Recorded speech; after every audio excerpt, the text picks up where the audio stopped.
Tu passeras bientôt un examen médical destiné à déterminer ton âge.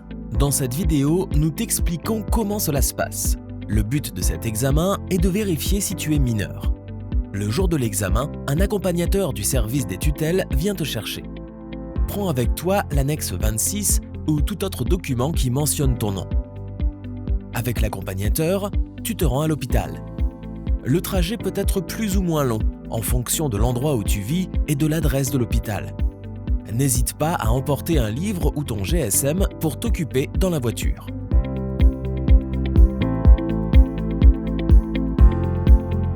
Une fois arrivé, l'accompagnateur te conduit dans le bon service. Tu attends ensuite dans la salle d'attente que l'infirmier vienne te chercher. Il te demandera d'enlever ta veste et tes bijoux pour prendre des radios. 3 radios sont prévues.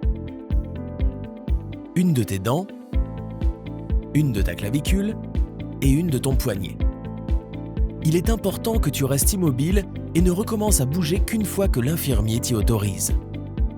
Les radios ne font pas mal et ne durent pas longtemps. Une fois toutes les radios faites, l'accompagnateur te ramène chez toi. Le médecin remet le rapport d'examen au service des tutelles. Le test ne permet pas de déterminer ton âge exact. Il donne seulement une estimation. Sur la base de l'estimation la moins élevée, ainsi que de ta déclaration et des éventuels documents dont tu disposes, le service des tutelles prend une décision à propos de ton âge. Tu reçois cette décision après une dizaine de jours. À partir de ce moment, ce courrier prouve ton âge. Si la décision prend plus de 10 jours, le service des tutelles t'en informera. Tu as moins de 18 ans selon cette décision? Alors tu es mineur et tu reçois un tuteur qui répondra à toutes tes questions. Tu as plus de 18 ans? Tu ne recevras pas de tuteur. Si tu as des questions, tu peux les poser à ton assistant ou ton avocat. Tu n'es pas d'accord avec la décision du service des tutelles? Parle-en à ton avocat. Ensemble, vous pouvez décider d'introduire un recours auprès du tribunal.